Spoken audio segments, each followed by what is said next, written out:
As for what was learned in the most recent election, Dankmeyer had some thoughts on that as well, which she shared in a forum with the La Crosse Area League of Women Voters. Dankmeyer says, as audits have proven, cases of voter fraud were minimal. There was no more instances of voter fraud at the November 2020 election than what we would see at any other election we have. There's always those cases of someone tried to vote absentee from their vacation home up north and then they voted at the polls here. That always gets caught, that always gets turned over to the DA. And Dankmeyer says it's a clerk's job to always look for something wrong and question the process. If that stops, she adds, that's when security is at risk. But she says they won't stop. They're always looking and always questioning. And she says making sure everyone's vote is counted. Great Rivers United Way's annual fundraising campaign is coming to an end on January 31st. To help reach their goal, donations made now until the end of the month will be doubled. Now, one of the many local organizations helped by the United Way is the Parenting Place in La Crosse.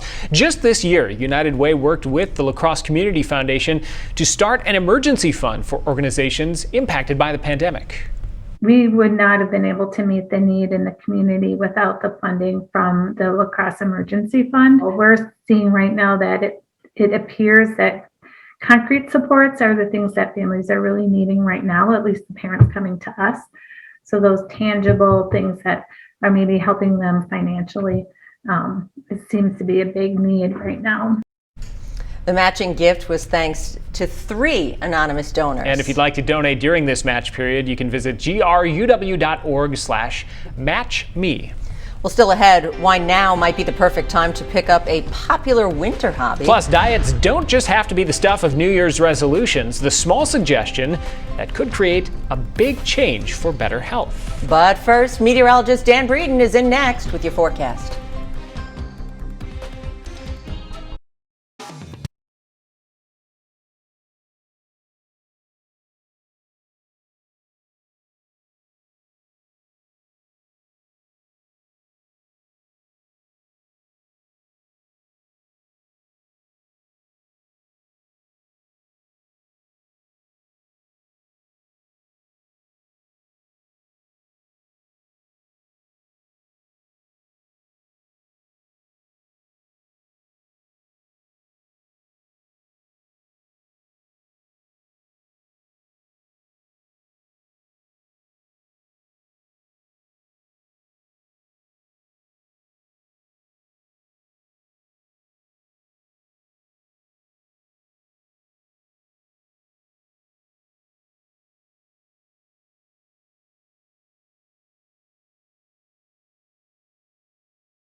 Now, your Storm Tracker 19 weather.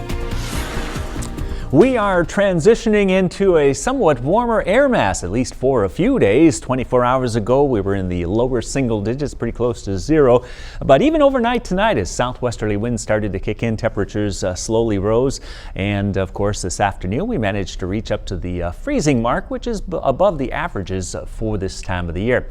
Looking at the rest of the area, we hit 30 degrees in Black River Falls and Sparta, 29 in Viroqua, 33 in Boscobel, even up to 39 in Rochester, and 37 in Preston. Current temperatures on their way down, but slowly, 27 right now in Black River Falls. It is 30 here in La Crosse, 35 in Preston, around 36 degrees over in Rochester, and 37, one of the warmer spots in Prairie du Chien. Our winds generally from the west to southwest, just a very slight shift in the winds here in the area, but overall it's been a fairly breezy one for today. We had wind gusts at one point at about 38 miles per hour.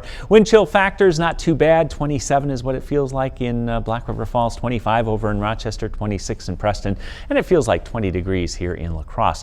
Now, we did have some clouds of the high and thin variety. As a result of that, of course, it was a very bright day. Right now we have mostly clear conditions, but there are clouds gathering to the west that are going to increase. We put Futurecast into motion. We'll certainly notice that, especially after midnight. Now, there is a possibility for a few snow showers in this air mass here early tomorrow. At this point, it doesn't look like it's going to be anything accumulating. The air mass is fairly dry, so whatever happens is going to be passing through very, very quickly. We'll continue with the cloud cover overnight. Tomorrow night, there's a somewhat better chance for a little bit of snow and even some slipperiness as we head into the Thursday morning commute. That's going to quickly move out, though, and mostly cloudy conditions will continue for the day. Our 7-day temperature outlook then, around 36 for tomorrow, 32 on Thursday, back into the upper teens to near 20 for the early half of the weekend, briefly bumping up on Sunday, and then it's back into the lower to middle 20s. Not far off average for this time of the year for early next week. Currently in La Crosse, 30. It feels like 20 with south winds at 13. Our pressure steady in the river stage, also holding steady at 5.27. Our high today, 32. This morning we had 3 above. 27 and 11 are the normals for this time of the year. There's your record high of 49 that was set in 2002. Our forecast then for tonight, look for a low of 25. We'll have mostly cloudy skies. A west to southwest wind 5 to 10. Tomorrow the high reaching near 36. A few snow showers possible with light and northwesterlies. For tomorrow night, the low 24. Again, a few snow showers possible, especially after midnight, and the winds will be light. The extended on Thursday, cloudy skies, maybe an early snow shower or two with a high of 32. Then a moderate chance of snow on Friday, the high 19 degrees. For Saturday, partly cloudy and 20. A slight chance of snow again on Sunday with a high near 30. We'll go dry again for Monday and Tuesday, partly to mostly cloudy skies and highs in the lower to middle 20s. We'll certainly keep an eye on the Friday storm system at this time. That one has a potential to be a bit bigger, but details are still sketchy. All right, thank you, Dan. Well, it's prime time for the popular Midwestern pastime, ice fishing. Yeah, with these recent bouts of Arctic air, local bodies of water have now frozen over, which means it's a great time to get out on the ice. But if you haven't been ice fishing before, experts with Ace Hardware in La Crosse say it takes just a few items to get started. You would need an auger, you would need a small fishing rod. Keep it simple. Use just a few jigs and maybe some waxes or spikes on to tip your hook with, and you're in business. Now, what you won't need, at least this weekend, is a fishing license in Wisconsin. The DNR's free fishing weekend is from Friday at 4 p.m. until Saturday at 11:30 at night. Now, Ben Hinton adds that the most popular spots locally are Goose Island behind Gunderson Hospital, Lawrence Lake in Minnesota, Pettibone Lagoon, and Lake Onalaska. See a lot of folks out on Lake Onalaska driving by. Yeah, and people really, really, really love doing this. They sure do.